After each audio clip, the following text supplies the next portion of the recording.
आप उस पार्टी के साथ किस तरह से आप जो है ये शिष्टाचार को लेकर बरकरार हैं और उस पार्टी से आपका जुड़ाव जो है कहाँ तक सीमित रहेगा, इसके बारे में बताइए। अरे भरपूर रहेगा, सीमित रहेगा। प्रदेश महासचिव है। अच्छा। पार्टी को ऊंचाई पे ले जाना है, पार्टी को सत्ता में ले जाना है। माननीय ओम प्रकाश जी से आपका बात होता रहे? खूब बात होता है, एकदम बहुत बात। तो कभी गांव के बारे में, गांव के गरीबों के लिए बात हुई? वो गरीबों के बीच में से निकले हैं, उनको नहीं बताना है, गरीबों के नेता है। जनपद बलिया के रसड़ा स्थित है, जो कंसो पटना अंतर्गत उपस्थित है और यहाँ जो है एक खास जो है स्थान पे है जहाँ पे कुछ चर्चाएं होगी और एक विशेष जो है महान कुछ पॉलिटिक्स और कुछ शिक्षा तौर पे बातें होगी। तो चलिए आते हैं और कुछ उस तरह की आपको बातों से अवगत कराते हैं। और अभी जो है हम लोग कंसो पटना में उपस्थित हैं और यहाँ के जो है इस विद्यालय के प्रबंधक जी हैं, इनसे मुलाकात करते हैं और उस बातों पे भी चर्चाएं करते हैं। सबसे पहले सर आपका हमारे चैनल में स्वागत है। बहुत बहुत धन्यवाद जी। सर ये बताइए कि इस क्षेत्र में जो है ये विद्यालय जो छात्र छात्राओं के लिए एक सुलभ ढंग से जो उपस्थित है, उनके शिक्षा स्तर को बढ़ावा देने के लिए ये सोच आपके अंदर कब आया? देखिए 2008 में जी महाविद्यालय की स्थापना हुई। ये सुदूर ग्रामीण अंचल में स्थापित महाविद्यालय कॉलेज का समूह है। ये जनपद के अंतिम छोर पे स्थित है। यहाँ पहले भी शिक्षा का जो तकनीकी शिक्षा हो या मेडिकल शिक्षा हो, इसका घनघोर अभाव रहा है। उसी के क्रम में हम लोग प्रयास करके पहले degree college, polytechnic college, pharmacy college, nursing college, अभी आपका 150 बेड का हॉस्पिटल बलिया का सबसे बड़ा हॉस्पिटल 150 बेड का बन के तैयार है। उसका भी उद्घाटन इसी महीने में होने वाला है। तो हम ये चाहते हैं कि जो ग्रामीण अंचल के गरीब लोग हैं उनको अधिक से अधिक सुविधा मिले, उनको चिकित्सा की सुविधा हो, शिक्षा की सुविधा हो, कि उनके बच्चे पढ़ें और आगे बढ़ें और देश के तरक्की में अपना योगदान दें। और इस क्षेत्र में जैसे आपने इस पॉलिटिक्स की बात कर रहा हूँ, जैसे यहाँ के लोग हैं, आपको किस तरह से आपको अंदाजे और आपको आने के लिए लोगों का जो है सपोर्ट रहा है या फिर आपके अंदर ख्याल आया है? नहीं, इसमें समाज का सपोर्ट रहता है, दोस्त मित्रों का सपोर्ट रहता है, तभी जाके इतनी बड़ी संस्थाएं चलती हैं। जी। व्यक्तिगत अपने संसाधन से नहीं चल सकता है। इसमें लोगों का काफ़ी सहयोग प्यार रहा है। कम समय में इतना तेज़ी से तरक्की होना, ये आसपास की जनता का, आसपास के लोगों का, अपने मित्रों का सहयोगियों का भरपूर सहयोग रहा है। ये क्षेत्र जो है एक ग्रामीण है और ग्रामीण में बहुत कमज़ोर लोग हैं, तो कुछ ऐसे वर्ग के लोग आपसे कनेक्ट हुए हैं जिनको सही समय पे पैसा नहीं है और उनके बच्चे जो है इस शिक्षा लेवल को प्राप्त करने के लिए आपसे संपर्क किए हों? देखिए हमारे यहाँ तो आप कह रहे हैं कि कुछ बच्चे 90% ऐसे लोग होते हैं जिनको एडमिशन के समय उनके पास पूरी फीस नहीं होती। इन 90% लोगों को हम व्यक्तिगत संसाधनों से मदद करते हैं, उनको समय देते हैं कि 1 महीना से लेकर 2 महीना, 3 महीना, 4 महीना, 5 महीना, 6 महीने का समय देते हैं कि 6 महीने में भी धीरे धीरे अपनी फीस जमा करा लें, जिससे टीचर की सैलरी और संसाधन दिया जा सके और उनकी पढ़ाई भी बाधित ना हो। तो यानी कि जो छात्र छात्राएँ अपना एडमिशन करा लेते हैं तो उनको इस तरह के कोई प्रावधान नहीं है कि जैसे ही उनका एडमिशन हो तो उनको फी तुरंत पे करना पड़ेगा, क्योंकि उनका शिक्षा जो है स्तर चलता रहे, वो जो है समय अंतराल 6 महीने 5 महीने आप समय देते हैं कि वो जो है अपना व्यवस्था करके जो है अपना फीस जमा कर पाएंगे। जी देखिए, ये नियम ही होता है कि नामांकन के समय आपको जो पूरी प्रक्रिया करनी होती है, पेपर जो भी उसका पेपर होता है या जो उसका शुल्क होता है, सब आपको जमा करना होता है। वो जमा करने के बाद ही नामांकन प्रक्रिया पूरी होती है। चूँकि हम पेपर वाली प्रक्रिया तो पूरी करा लेते हैं, लेकिन अगर शुल्क में किसी के पास शुल्क नहीं है, कम है, तो जो ही होता है वो करके नामांकन करा लेते हैं और उसको उसके हिसाब से समय दे देते हैं कि आप इतने समय के अंदर धीरे धीरे जमा कर दीजिए और आपकी पढ़ाई इसके लिए बाधित न हो, इसका हम पूरा प्रयास करते हैं। और आपने बताया कि अभी जो है आगे एक नया विद्यालय का जो है आपने स्थापना कराया है और वहाँ पे जैसे विद्यालयों की जो स्थापना हुई है उसमें बच्चे जो है अपना दाखिला कब से लिए हैं? देखिए अभी तो जब हम बता रहे हैं कि नया अभी हॉस्पिटल उद्घाटन होने वाला है, तो उद्घाटन होने के बाद ही कार्यक्रम उसमें शुरू होगा। अभी नई कॉलेजों के बारे में चर्चा हो रही है, आगे बहुत से कोर्स हैं जैसे BMS के बारे में हम लोग सोच रहे हैं, तो अभी बहुत है। अब उसमें जब शुरू हो जाएगा तो उसके बारे में डिटेल बताया जाएगा। अभी बताने के लिए बहुत है, अभी BA है, BSc है, MA है, MSc है, LLB है, B.Ed है, फिर पॉलिटेक्निक है, ITI है, D pharma, B pharma, GNM, ANM, BSc nursing, Ayurveda से डी फार्मा, GNM, अभी बहुत कोर्स है बताने के लिए। तो उसमें हम लोग प्रयास कर रहे हैं कि जो सब जितना अधिक से अधिक कोर्स हो सके, जो ग्रामीण अंचल का क्षेत्र है सबको एक बढ़िया सुविधा, एक छत के नीचे सारी सुविधा देने का हम लोग प्रयास कर रहे हैं। ये रसड़ा क्षेत्र में आपके द्वारा इतना सतत प्रयास करके इस क्षेत्रवासियों के लिए जो है शिक्षा का स्तर जो आपने स्थापित करके लोगों के लिए सुलभ कराया है, इस क्षेत्रों के लोग जो है आपसे कुछ बातें रखते होंगे, वो ज़रा बताइए कि शिक्षा के तौर पे क्या कहते हैं, उनके लिए सराहना कार्य ये दिखता है या फिर क्या कहते हैं? नहीं, काफ़ी लोग कहते हैं, हमसे तो कहने वाले लोग कहते हैं कि जिस शुल्क में हम यहाँ पे शिक्षा ग्रहण कर लेते हैं, यही अगर शिक्षा हमको कहीं दूसरे जाके ग्रहण करना पड़ता है तो उतना तो हमको किराया भाड़ा लग जाता है। एक उदाहरण के लिए आपको हम बताते हैं, अभी BA फर्स्ट ईयर में एडमिशन चल रहा है, वहाँ पे 4000 रुपये फर्स्ट ईयर की फीस है, जिसमें 2500 रुपया विश्वविद्यालय प्रशासन परीक्षा कराने के नाम पे ले लेता है। 1500 रुपये में 12 महीने की उनकी पढ़ाई पूरी कराई जाती है। ये भी एक कोई आते हैं लोग तो आश्चर्य व्यक्त करते हैं कि इतने कम शुल्क में ये शिक्षा कैसे पूरी हो जा रही है। लोग कहते हैं कि इसके बाद भी कुछ लिया जाता है, हम कहें कि नहीं, यही लिया जाता है और यही 3 पार्ट में बच्चे देते हैं। परीक्षा तक बच्चे देते हैं, जब उनका प्रवेश पत्र होता है तो धीरे धीरे देते हैं और उनका नामांकन चलते रहता है। तो यहाँ जो विद्यार्थी जो भी अपना शिक्षा ग्रहण करते हैं उनके लिए कुछ खेल संबंधित कुछ और भी योजनाएं यहाँ पे आपके द्वारा जो है सतत प्रयास करके सुचारू रूप से चालू है या फिर उस पर विचार किया गया है? नहीं, खेल संबंधित अभी हमारे यहाँ योजना जो भी बच्चे जो भी कोर्स चलता है, आप सामाजिक दायित्वों से NCC है, सेल्फ फाइनेंस कॉलेज में पूर्वांचल का सबसे बड़ा यूनिट NCC का है। NCC के बच्चे हैं, अभी सबसे अधिक जितने बटालियन में एक कॉलेज के तौर पे सबसे अधिक 20 के पास करने वाले अपने कॉलेज के बच्चे हैं। बाबा रामदल PG कॉलेज के बच्चे हैं। अभी बाबा रामदल PG कॉलेज अंतर महाविद्यालय चैंपियनशिप में दूसरे स्थान पे रहा। सभी प्रतियोगिताओं में अपना प्रथम, द्वितीय, तृतीय स्थान प्राप्त कर ओवरऑल ये दूसरे स्थान पे महाविद्यालय रहा। तो जो भी खेल की गतिविधि है होते रहती है, नियमित समय पे होते रहती है, उसमें कहीं से कोई दिक्कत। और यहाँ पे जैसे कुछ लाइब्रेरी है जो अध्ययन करने के लिए छात्र छात्राएँ उसमें जो है अध्ययन कर सके, प्रैक्टिकल कर सके इस तरह के आपने प्रावधान किए हैं? ये बहुत कुछ है, लाइब्रेरी है, लैब है, सब कुछ है, कुछ बाकी नहीं है। एकदम हर तरह से। अभी तो स्मार्ट क्लास हम शुरू करवाने वाले हैं यहाँ पे, सब कुछ संसाधन से युक्त है, कहीं से कोई दिक्कत नहीं। यानी कि इस विद्यालय में जिस हिसाब से अगर देखा जाए तो प्रैक्टिकल थ्योरी दोनों का कार्य जो है सुचारू रूप से सुलभ है, और जिस हिसाब से यहाँ पे बच्चे जो हैं उनके लिए किसी तरह का कोई बाधा नहीं है। जो भी अपना एडमिशन कराते हैं वो समय अनुसार जो है उनका शिक्षा दिशा चलता रहता है। बशर्ते यह है कि इनका जो है जो भी नामांकन होता है उनका फीस जो है लेट जो भी किसी मजबूरी की वजह से अगर देना पड़े तो उसके लिए भी यहाँ पे उस तरह की सुविधाएँ स्थापित है। तो ये रहा रामदल बाबा जो है सूरज महाविद्यालय पकवा इनार से खासतर लोग जानते हैं, लेकिन पड़ता है पटना में।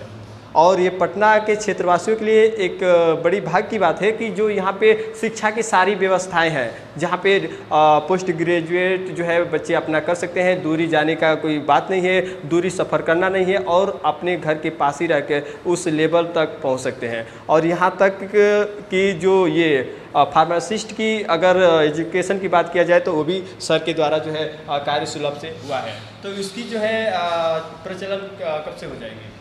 फार्मेसी ये हॉस्पिटल का जी बहुत जल्द शुरू होने वाला है। आप उसको जल्दी समय उसका डेट निकाल लीजिए, बहुत जल्द बहुत जल्द। ओके, चलिए थोड़ी सी ब्रेक के बाद हम चाहेंगे आपने इस क्षेत्रवासियों के लिए एक शिक्षा के तौर पे इतना जो है सतत प्रयास करके अपना जो है योगदान दिया, और उसके साथ जो है इस चुनावी मुद्दे की बात करूं, जो पॉलिटिक्स में आने का विचार आप कब किए और कैसे आया? चूँकि हमारा काम है जनसेवा का है जी, ऐसे भी जनता की सेवा कर रहे हैं, वैसे भी जनता की सेवा करेंगे। हम तो चूँकि राजनीतिक पार्टी सुभाषपा से जुड़े हुए हैं, चूँकि हमारी पार्टी भी धरातल के लोगों से जुड़ी हुई है, तो उसमें काम भी होते रहता है। दोनों काम ही तो मेरा पूरा काम है जनसेवा का। आपका जीवन में पहला जो है पड़ाव जो है आपका किस मतलब की पार्टी से जुड़ा है? हाँ, एकदम पहली बार सुभाषपा की सदस्यता ग्रहण किया है। इससे पहले हम राजनीतिक तौर पे समाज सेवा के तौर पे एक छोटा सा पोस्ट था, अपने गांव के ग्राम प्रधान थे। अच्छा। अभी चले जाइए वहाँ कैमरा लेके जाके देखिए जो प्राथमिक विद्यालय का स्वरूप हमने तैयार किया है। अगर कम से कम जो प्राइवेट कॉलेज जो कॉन्वेंट स्कूल है जहाँ 5,000 रुपये प्रति महीना की फीस लगती होगी, उस तरह का इंफ्रास्ट्रक्चर वहाँ बना के मैंने रख दिया है और नज़ीर पैदा कर दिया है कि पूर्वांचल में कोई प्राथमिक विद्यालय वैसा नहीं होगा। आप जाके देखेंगे कंप्यूटर क्लासेज है, स्मार्ट क्लासेज है, पीओपी छतों के ऊपर पीओपी लगवाए हैं, फर्शों पे टाइल्स लगवाए हैं। और डेस्क बेंच की क्वालिटी ये है कि जो आपको कहे हैं सबनीम स्कूल जिसकी फीस 5 से 6,000 रुपये महीना होती है, वही डेस्क बेंच खरीदवा के वहाँ भी लगवाए हैं, जाके बच्चे पढ़ते हैं। आप जो पॉलिटिक्स में जैसे आप जुड़े, पॉलिटिक्स में आने के बाद आप सुहलदेव पार्टी के जो है साथ जो है आप मिल रहे हैं, आज भी उसी पार्टी में हैं, तो आप उस पार्टी के साथ किस तरह से आप जो है ये शिष्टाचार को लेकर बरकरार हैं और उस पार्टी से आपका जुड़ाव जो है कहाँ तक सीमित रहेगा, इसके बारे में बताइए। अरे भरपूर रहेगा, सीमित रहेगा। प्रदेश महासचिव है, पार्टी को ऊंचाई पे ले जाना है, पार्टी को सत्ता में ले जाना है। माननीय ओम प्रकाश जी से आपका बात होता रहे? खूब बात होता है, बहुत बात। तो कभी गांव के बारे में, गांव के गरीबों के लिए बात हुई? वो गरीबों के बीच में से निकले हैं, उनको नहीं बताना है, गरीबों के नेता है। नहीं, कुछ लोग कहते हैं कि जैसे इस गांव के जो कार्यकर्ता हो गए, अध्यक्ष हो गए, और उस विधायक से अगर मिलते हैं तो बड़े विधायकों से वो बात होनी चाहिए कि गरीबों के लिए उस तरह की कोई व्यवस्था हो तो विधायक के द्वारा वो निधि पारित किया जाए। माननीय नेताजी श्री ओम प्रकाश राजभर जी गरीबों के लिए समर्पित नेता है, धरातल से जुड़े हुए हैं, खुद गरीब परिवार से आए हुए हैं, ये सब चीज़ें उनको जानकारी है। हम लोग जो काम करते हैं जाके कमजोर वर्ग के बीच में उनके निर्देशों पे करते हैं, हम लोग से अधिक उनको जानकारी रहती है। माननीय ओम प्रकाश राजभर जी आप यूट्यूब पे सर्च करके देख लीजिए, उत्तर प्रदेश में सबसे अधिक चिकित्सा पे खर्च करने वाले विधायक हैं। आगे भी चल रहा है, अनुभव चल रहा है, इस समय भी दूसरे कार्यकाल में भी सबसे अधिक खर्च करने वाले हैं। आगे भी देखिएगा, जब 5 साल बीतेगा तो मालूम चलेगा कि उत्तर प्रदेश में चिकित्सा पे धन खर्च करने वाले सबसे नंबर 1 विधायक माननीय ओम प्रकाश राजभर जी। आप जो है सुभाषपा पार्टी में रह रहे हैं, तो कुछ तो जानकारियाँ होगा कि 2022 को लेकर इस समय जो है नई क्या रणनीति अभी चल रही है? खूब बढ़िया चल रही है, हम लोग सपा गठबंधन में। अच्छा। अखिलेश जी का इंतजार है कि बुलाए हम लोग से बात। अखिलेश जी तो अभी एक पार्टी में ओम प्रकाश जी को नहीं बुलाए, काफ़ी नाराज़गी जताया गया है, उस पर काफ़ी जो है सवाल खड़े हुए हैं। आपको क्या लगता है कि क्या कमी रही है, या फिर अखिलेश जी ओम प्रकाश जी को बुलाएंगे या फिर क्या करेंगे? नहीं बुलाए तो राष्ट्रपति चुनाव में उनको वोट नहीं दिया गया, इंतजार कर रहे हैं। उनको नहीं ज़रूरत होगा तो फिर हम अपना रास्ता देखेंगे जी। एक बार कह दे माननीय नेताजी से की ज़रूरत नहीं है, उसके बाद हम लोग अपना दूसरा रास्ता देखेंगे। यानी कि जो अभी बातें खटपट की चल रही है, अभी उस तरह से कोई फूट नहीं है। अभी कहा जाए तो अभी ओम प्रकाश जी जो है अखिलेश जी की बातों पे अड़े हैं कि अब जब भी वो बुलाए तो उनके साथ अभी भी गठबंधन में एकदम 100% नेताजी ढूंढ रहे हैं। हम लोग गठबंधन के सिपाही हैं, गठबंधन के नेता माननीय अखिलेश यादव जी हैं। हम लोग तो अखिलेश जी को ढूंढ रहे कि बुलाए बात करें जी। तो इस यूपी में पूरा एक बदलाव के लिए ओम प्रकाश जी ने आवाज़ उठाए थे, आज भी गरीब पिछड़े लोगों के लिए वो लड़ते हैं। तो क्या लगता है कि आगे जो है 2022 के बाद आगे जो सफ़र होगा 24 तक, तो उसके अंदर कुछ गरीबों के लिए अच्छा उत्थान कर पाएंगे? उस सर्व समाज के नेता है जी, गरीबों की भलाई ढूंढते रहते हैं। आगे उत्थान के लिए बहुत काम है। हम लोग के तो पार्टी का मैनिफेस्टो रहा कि मुफ्त चिकित्सा, कि कोई भी गरीब जाए किसी हॉस्पिटल में, उसका जो भी चिकित्सा का बिल होती है सरकार पे। हमारे पार्टी का तो मैनिफेस्टो रहा मुफ्त शिक्षा, किसी कॉलेज में एडमिशन कराए अपने मेरिट के हिसाब से और उस कॉलेज की फीस को सरकार वहन करे। ये तो हमारे पार्टी के मैनिफेस्टो में रहा, ये सब तो हमेशा रहा। ये सब हो जाए तो फिर गरीबी रह कहाँ जाएगी, सभी लोग ठीक हो जाएगी। आप सर जिस ब्लॉक में हैं, जिस विधान क्षेत्र में आप आते हैं, उसी विधान क्षेत्र में एक और भी नाम जो है गिना चुना में आता है, जो उमाशंकर जी का नाम आता है। तो उमाशंकर जी जो है इस क्षेत्र में काफ़ी जो है काम से लोगों के द्वारा जो है जाना जाता है, लेकिन क्या लगता है कि उनके द्वारा कुछ इस मुद्दे को लेकर कुछ अलग विकास के लिए इस क्षेत्रों में आप खड़े उतरेंगे? देखिए, अब 3 बार से विधायक है तो बढ़िया है, तभी 3 बार के लिए विधायक है। 3 बार से जी काम करने की बात है तो अभी एक मालूम कर लीजिएगा, श्रीनाथ हुआ मठ पटना के जी, एक रास्ते पे अभी गिट्टी उनकी गिरी थी चुनाव से पहले रास्ता बनवाने के लिए। चुनाव का परिणाम आ गया तो गिट्टी उठा के लेके चले गए जी। तो फिर जनता है, सब देखती है, कोई दिक्कत नहीं है, बढ़िया थे तभी तो 3 बार से विधायक है। सर आपके कोई गाँव से अगर कोई यतीम वर्ग के लोग किसी मजबूरी में फंस जाए, किसी का दवा के लिए बिलख रहे हैं, उसके लिए आप क्या सहयोग कर पाएंगे? खूब सहयोग किया जाएगा। उससे कहा जाएगा कि जाओ किसी सरकारी हॉस्पिटल से एस्टीमेट बना के लेके आओ, 50,000 से लेके 25 लाख तक जितना बनवा सकते हो बनवा लो। माननीय नेताजी ओम प्रकाश राजभर जी के द्वारा आपको वो पैसा आपके हॉस्पिटल में पहुँचा दिया जाएगा। यानी कि किसी तरह का कोई दिक्कत नहीं है, कोई दिक्कत, कोई भी किसी ग्रामीण वासियों के अंदर कोई समस्या खड़ी होती है तो उस तरह से वो व्यक्ति आकर संपर्क कर सकते हैं आपसे और उस तरह की समस्या का निवारण जल्द से जल्द कराया जाएगा। तो आप तमाम लोगों के बीच में जो है एक सामाजिक सेवा में जुड़े हैं और किसी तरह का कोई बाधा ना हो, किसी तरह का किसी के अंदर फूट ना हो और किसी तरह का कोई गरीब के अंदर कोई बच्चा जो है शिक्षा से वंचित न रहे, इस हिसाब से आप देखते हुए लोगों के प्रति जो है खरे उतरे हैं। तो आप जो है इस गांव के विकास के बारे में और क्या सोच रखे हैं? अरे हम पूरा क्षेत्र के बारे में सोच रहे हैं। गांव तो हमारा ऐसे ही ठीक है जी, क्षेत्र के बारे में सोच रहे हैं जी कि कैसे विकास होगा क्षेत्र में और कहाँ से संसाधन आ जाए। जैसे BMS कॉलेज हम खोलने के चक्कर में है, आखिर BMS कॉलेज जब खुल जाएगा तो उसी क्षेत्र के लिए बच्चों को सबसे पहले लाभ मिलेगा। वही तो हम लोग लगे हुए हैं सरकार करने के। इस क्षेत्र में अथक प्रयास करके यहाँ तक जो है मुकाम हासिल किया गया और इस क्षेत्रवासियों के लिए पूरा जो है ये कार्य करके दिखाया गया कि आखिरकार कोई क्षेत्रवासी कोई बात कोई काम को लेकर जो है निराश ना हो और कहीं जाने की जो है उन्हें दिक्कत का सामना ना करना पड़े। और इस कंसो के अंदर जो है पटना है, कंसो के बगल में ही है और पटना के जो भी ये ग्रामवासी है वो एक अच्छे जो है स्तर पे अभी शिक्षा के तौर पे ग्रहण कर रहे हैं। उनके बाल बच्चे दूरी का सफ़र नहीं तय करना पड़ रहा है। दूर दराज से लोगों के लिए जो है शायद मैं एक क्वेश्चन करूं कि दूर दराज से जो लोग आए, जो भी बच्चे आए, उनके लिए हॉस्टल या रहने के लिए कोई व्यवस्था यहाँ से पारित होती है तो उसके बारे में जानकारी लेते हैं। सब हॉस्टल सब है, सब फर्स्ट क्लास, सब हॉस्टल की व्यवस्था है, कोई दिक्कत नहीं। और लास्ट में सर आपसे एक क्वेश्चन करेंगे कि आप जो है सभी दर्शकों के लिए एक लास्ट संदेश क्या देना चाहेंगे? देखिए, आपके माध्यम से दर्शकों को, जनता को संदेश देना चाहेंगे जी कि सबसे पहले अपने बच्चों को पढ़ाने का प्रयास करें जी, जो जिसकी क्षमता हो पहले बच्चों को पढ़ाने का प्रयास करें जी। खुशहाली शिक्षा के माध्यम से ही आनी है। जितना शिक्षित होंगे, जितना आप मेहनत से पढ़ेंगे, जितना बढ़िया से कठिनाई से शिक्षा को ग्रहण करेंगे, खुशहाली उसी के रास्ते से आनी है। शिक्षा पे सबसे पहले शिक्षा पे ध्यान देना है।